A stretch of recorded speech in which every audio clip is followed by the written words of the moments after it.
세상에는 길이 참 많습니다. 다양한 사이즈의 길들이 있죠. 그 다음에 스타일들도 다양합니다. 노면도 다양해요. 길에 대한 속담들이 있습니다. 길은 로마로 통한다는 길도 있죠. 길은 로마로 통한다. 요즘에는 파리하고 뉴욕과 같은 곳으로 통하죠. 여기는 비행기가 제일 많이 유입되는 곳이니까요. 열길 물속은 알아도 한 길 사람 속은 모른다라는 게 또 길에 대한 속담이죠. 역사적으로 유명한 길들이 있습니다. 실크로드가 있습니다. 실크로드는 동서를 잇는 아주 거대한 길이죠.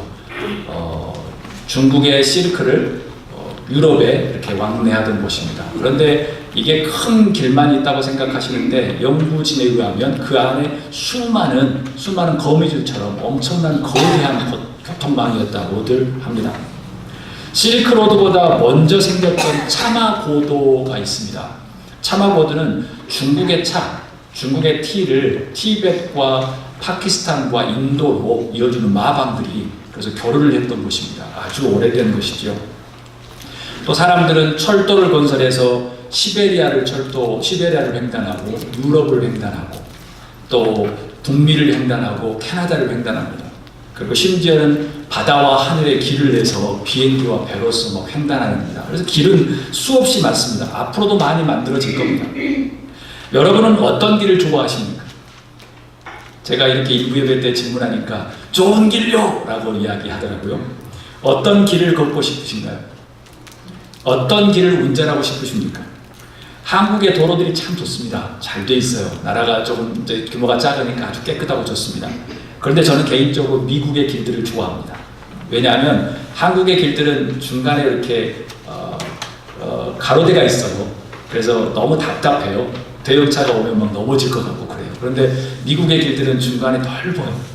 푸른 밭이 있고 나무들이 있고 그 다음에 지나다 보면 울창한 숲이 있고 또 광량한 평원이 있고 그래서 참 아름답습니다. 아주 자연 친화적이죠. 그래서 좋습니다. 그런데 여러분, 길에는 여러 가지 중요한 요소들이 있습니다. 길을 갖춰야 될 요소가 있어요. 어떤 것일까요? 기름. 시멘트요 그런 말 말고요. 길에 갖춰야 될 요소가 있는데 뭘까요? 한번 따라해 볼까요? 목적과 방향, 그리고 종착점. 모든 길은 그냥 재미로 갈지라도 어디로 가야 하는 목적과 방향이 있어야 합니다. 그리고 길은 시작했으면 어딘가는 끝마쳐야 합니다. 그 두 개가 되지 않으면 길이 아니죠. 그냥 미로 같은 것이죠. 그냥 오늘 뭐 즐기면서 가야 되겠다 하더라도 목적이 있어야 되고 어디로 돌아야 되겠다는 방향이 있어야 합니다. 그리고 어딘가는 마쳐야 되는 종착점이 있다는 것이죠. 여러분에게 제가 질문을 하겠습니다. 첫 번째 질문은 인생의 길을 떠나는 목적과 방향은 지금 여러분과 저는 어디를 향하고 있습니까? 인생의 길. 어떠한 길이든지 처음에는 옳고 그른지 구별할 수 없습니다. 처음에는 막 8차선처럼 막 출발하니까 어딘지 몰라요. 그런데 시간이 지나가다 보면 목적과 방향이 잘못되면 갑자기 같이 출발했는데 어떤 사람은 저기로 가고 있는데 어떤 사람은 저 뒤로 갈 수도 있습니다. 저기로도 갈 수 있고 같이 출발하는데 조금 벗어나면 전혀 다른 목적지에 도착할 수도 있습니다. 잘못된 목적과 방향을 향해 걷다 보면 결국 어떻게 될까요? 그런 의미에서 두 번째 질문이 중요합니다. 두 번째 질문은 이겁니다. 여러분 인생의 길에 종착점은 어디인가요? 여러분의 인생의 종착점은 어디인가요? 이 두 번째 질문은 동서고금을 막론하고 수없는 철학자와 수없는 사람들이 질문하고 또 대답하고 질문하고 또 대답했습니다. 그런데도 쉽지 않습니다. 저도 잘 모릅니다. 우리 교회에서 연세가 높으신 분들에게 물어봐도 잘 모르겠는데 라고 생각할 수 있는 어려운 질문입니다. 오늘 본문 말씀이 두 번째 질문의 답을 정확하게 제공합니다. 여러분 길의 종착점은 어디인가요? 사랑하는 여러분, 저와 여러분의 인생이라는 종착점을 잘 알 수 있기를 주님으로 축복합니다. 만약 잘 모르면 우리는 딴 데 가서 고부다리 긁을 수 있다는 것이죠. 다른 데 가서 이게 종착점인가 봐 라고 할 수 있다는 것이죠. 다 함께 우리 5절 말씀을 읽도록 하겠습니다. 그러므로 악인은 심판받을 때에 몸을 가누지 못하며 죄인은 의인의 모임에 참여하지 못한다. 악인은 심판받을 때 몸을 가누지 못하며 죄인은 의인의 모임에 참여하지 못한다. 세상 사람들은, 특히 젊은 사람들이 나이가 어디까지라고 이야기했죠? 79세까지는 다 젊은입니다. UN 기준으로. UN의 리서치에 의하면 79세. 그래서 우리 한 장로님 이후 정도 되면 성인이고, 한 장로님 이하 되신 분들은 지금 앞으로도 한참 일하실 청년입니다. 왜냐하면 100세 기준으로. 그래서 100세가 넘으신 분이 이제 노인이라고 이야기합니다. 젊은 사람들은 내 힘과 내 능력이 영원할 것이라고 생각합니다. 목사님 아니에요 라고 이야기할 수 있는데 잘 들어보십시오. 솔직히 요즘에 경제가 힘들어서 미국이나 한국이나 취업하기가 너무 힘듭니다. 그래서 결혼도 미뤄요. 그래서 결혼 정력이가 이제 30살 후반대가 거의 갑니다. 그럼에도 젊은은 영원할 것이라고 생각합니다. 아니라니까요. 목사님 먹고 살고 힘들어서 영원하지 않을 것 같아요. 40대, 50대, 60대 모두 자신들이 청춘이라고 생각합니다. 아니 목사님 그런 생각 안 한다니까요. 잘 들어보세요. 그렇게 믿고 싶어 해요. 왜냐하면 저한테 말하는 거 보면 다 그렇습니다. 저 아직도 팔팔해요. 아직도 잘해요. 라는 생각이 많아요. 그것은 곧 자기는 청춘이라는 생각이에요. 아직도 청춘이라고 생각하는 것은 이런 마음입니다. 아직도 기회가 많은 것이다. 라는 것이죠. 그러니까 청춘이란 말은 이게 아니라 아직도 내일 기회가 있을 것이다 라고 생각을 하시죠. 사랑하는 여러분, 올 때는 순서가 있는데 갈 때는 순서가 전혀 없습니다. 우리에게 내일은 하나님이 허락하셔야만 있는 것이지 내가 허락한다고 될 수 없습니다. 그래서 청춘이라고 생각하는 말을 바꿔버리면 내일 기회가 다시 주어질까라는 생각은 우리 것이 아니라 하나님 것입니다. 그런데 여러분, 시편 기자는 이야기합니다. 사람들의 기대와 달리 마지막 날에는 뭐가 있냐면 따라합니다. 보상과 처벌. 보상과 처벌이 있다고 정확히 명시합니다. 이 세상에 어떠한 권력가와 부유한 사람들도 이 보상과 처벌에서 자유롭지 못했습니다. 이것을 넘어가는 사람은 없습니다. 아무리 대단한 왕들도 지금 우리 시대에 사는 사람보다 더 많이 산 사람은 없습니다. 우리가 그러고 보면 아주 행복한 사람들인 것이죠. 기억하십시오. 이 보상과 처벌의 시간은 바꿔보면 이겁니다. 판단의 시간이 될 거라는 거예요. 판단. 어떻게 되는 거죠? 어떻게 판단되는 거죠? 성서는 이야기합니다. 의인과 악인으로 판단된다는 겁니다. 5절에 이야기합니다. 5절은 이렇게 이야기합니다. 악인과 처음으로 사용합니다. 죄인으로 판단할 것이라는 겁니다. 그들이 어떠한 영원한 보상과 처벌을 받지요? 악인은 심판 때에 몸을 가누지 못한대요. 그리고 악인, 즉 죄인은 의인의 모임에 참여하지 못한대요. 이 시편 기자가 죄인이라고 사용하는 것이 아주 중요합니다. 하나님 앞에서 제대로 된 악인들은 그냥 우리가 보기에 악할 수 있어요. 왜냐하면 저 사람의 삶의 카테고리를 모르면 내가 보기에 악하다고 생각하는데 저 사람은 문화예요, 그게. 어렸을 때 배운 거예요. 그러니까 악하다고 말하기가 힘들어요. 그렇지만 이 시편 기자는 이야기합니다. 죄인이라고 이야기합니다. 그러면 이제 끝나는 것이죠. 사랑하는 여러분, 죄인은 의인의 모임에 참여하지 않는다는 보상과 처벌에 대한 기준이 있다고 이야기해요. 제가 시편 1편을 강의하면서 수없이 말씀을 반복합니다. 하나님의 앞에서 의인은 누구입니까? 의인은 누구입니까?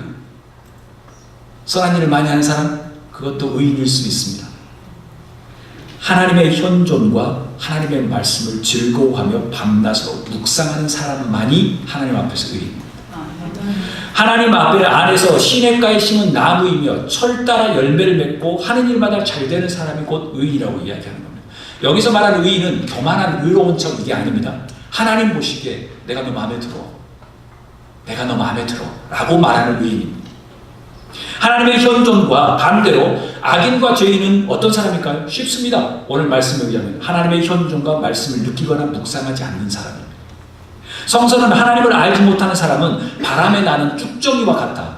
쭉정이와 같은 바람에 나는 겨와 같다는 인생인 겁니다. 5절에 심판받을 때라고 이야기합니다. 심판받을 때는 언제일까요? 그것은 곧 우리가 오매불망하며 기다리고 있는 예수님을 만나는 때입니다.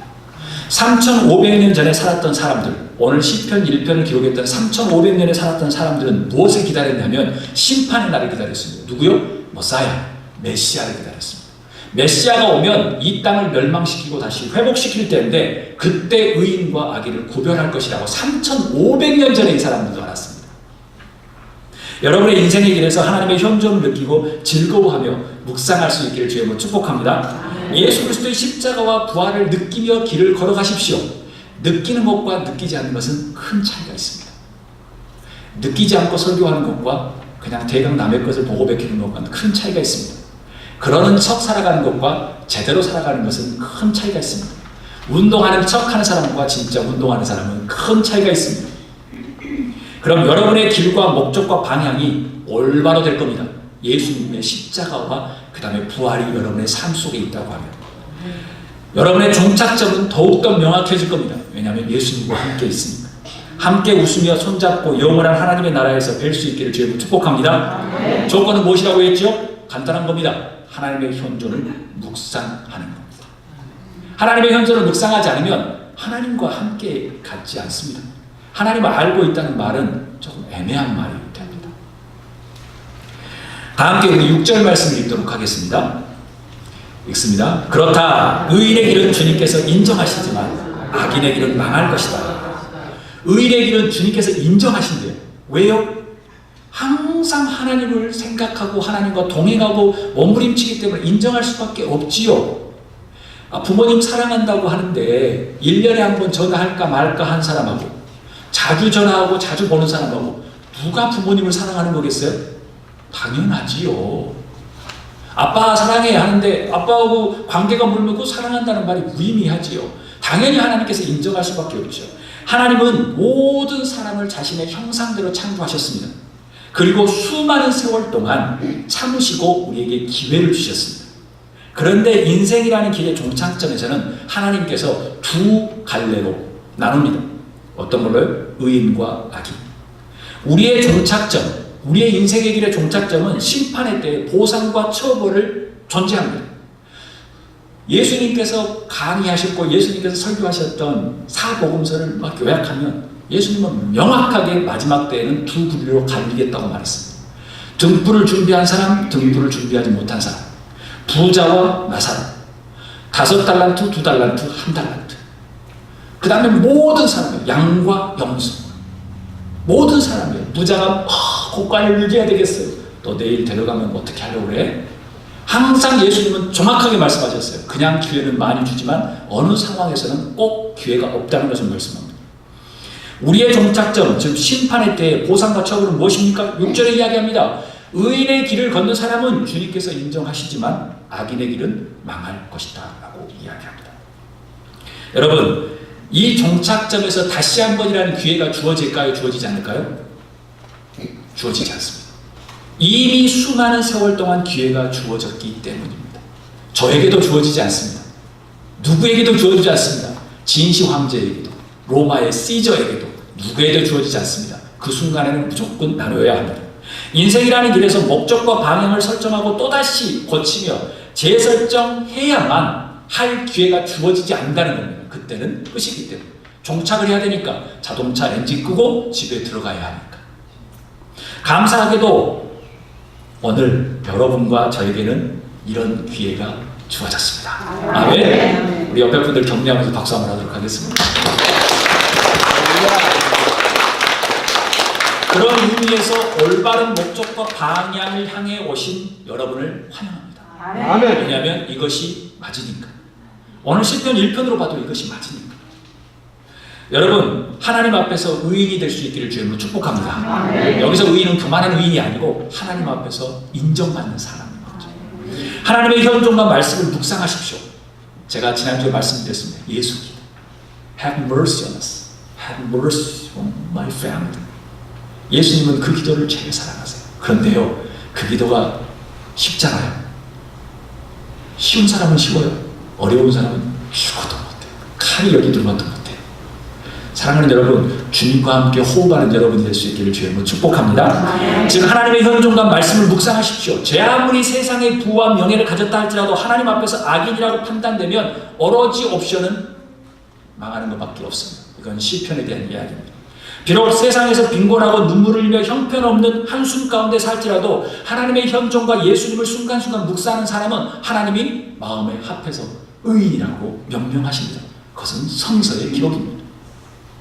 혹시 여러분 애니메이션 영화를 좋아하십니까? 애니메이션 만화 영화 좋아하세요? 네, 만화 영화. 슈렉 보셨죠? 슈렉. 예, 예.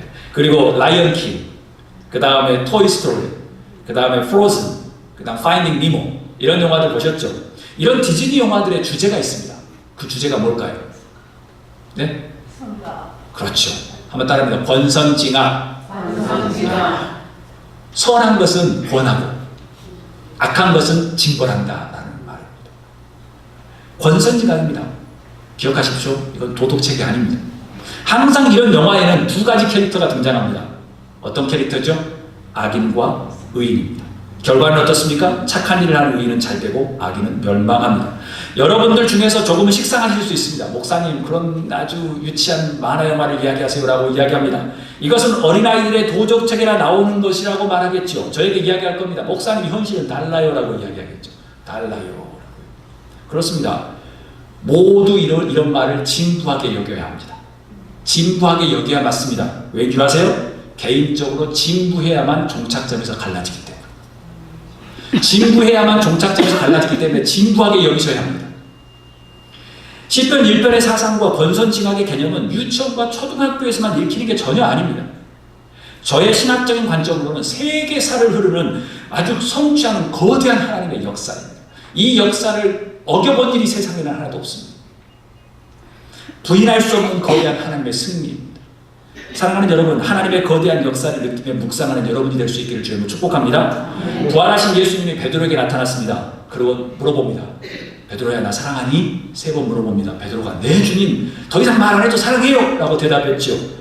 그리고 예수님께서 그가 어떻게 죽을 것을 이야기합니다. 그런데 베드로가 옆에 앉아있는 애제자 요한을 보면서 배가 아팠나 봅니다. 자기는 십자가에 거꾸로 죽는다는데 쟤는 어떻게 죽어요? 라고 물어봅니다. 요한복음 21장에 이야기하죠. 베드로가 이 제자를 보고 예수께 물었다.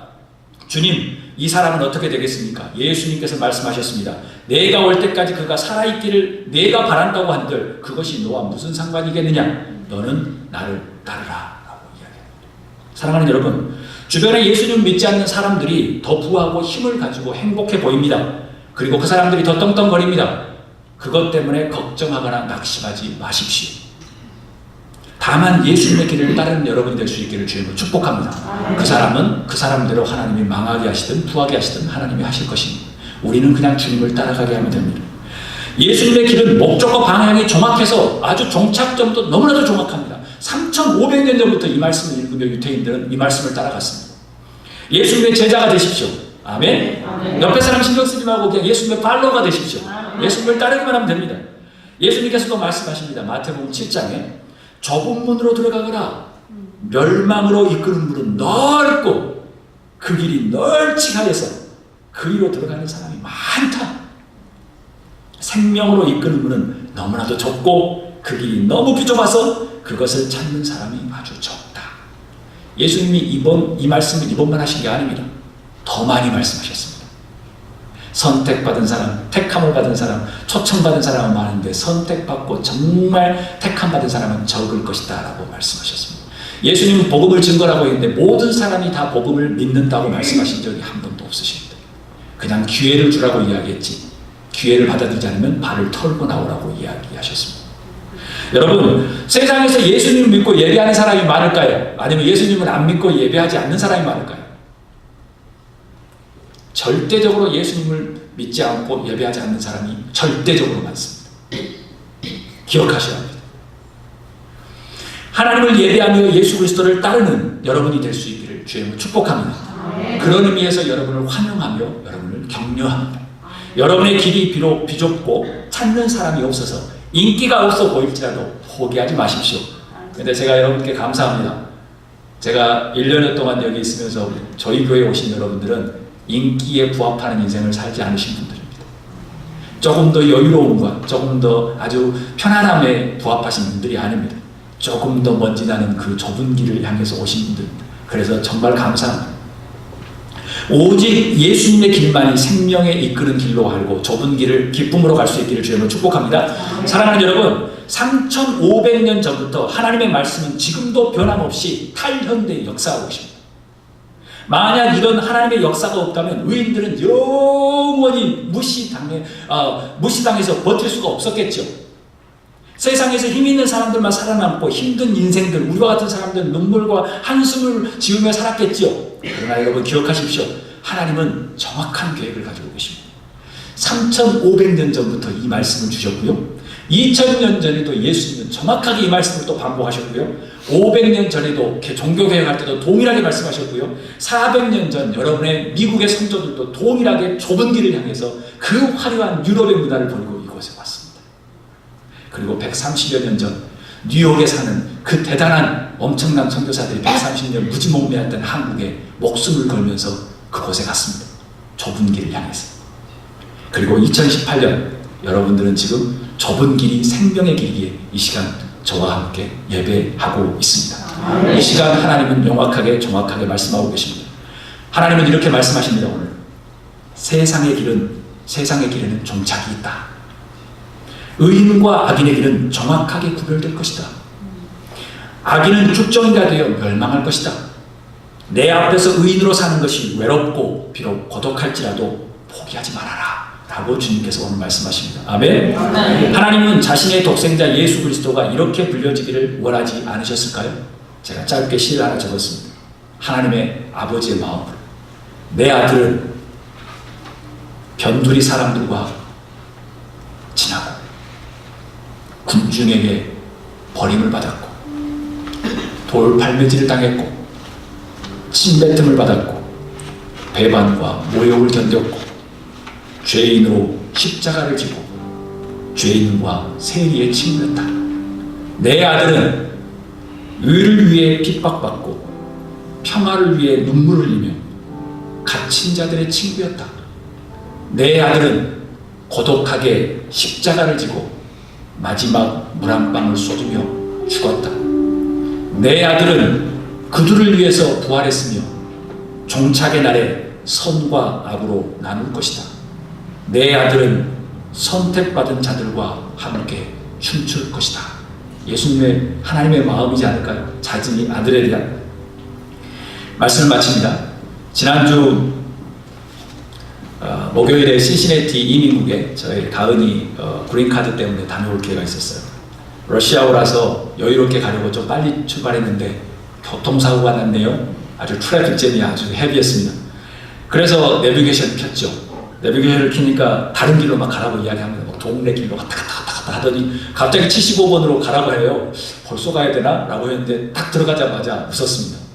뒤에를 딱 보니까 액시던트 되었던 포인트를 딱 지나서 내비게이션이 들어가라고 이야기한 거예요. 그래서 열심히 가서 15분 전에 약속 시간 전에 딱 기다려서 아주 5분도 안 걸리고 모든 약속 다 끝나고 됐습니다. 똑똑한 내비게이션 덕분에 아주 약속을 잘 지켰습니다. 그러지 않으면 아마 30분 늦었을 거예요. 왜냐하면 워낙 헤비 트래픽이었고 크라이스도 있었습니다.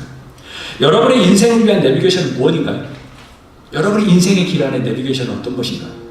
여러분의 인생의 내비게이션이 하나님의 현존과 말씀이 될 수 있기를 주님으로 축복합니다. 아멘. 인생의 목적과 방향을 예수님께 고정하셨으면 좋겠습니다. 아멘. 여러분의 인생의 종착을 인도하는 내비게이션이 다른 것이 아니라 세상의 부와 세상의 어떤 풍조와 그 다음에 다른 부와 명예가 아니라 정말 오직 하나님의 말씀과 예수 그리스도, 특별히 시편 1편 이 말씀이 되었으면 좋겠습니다. 아멘. 우리 함께 종착역에서 예수님과 함께 행복한 허그를 할 수 있기를 주님으로 축복합니다.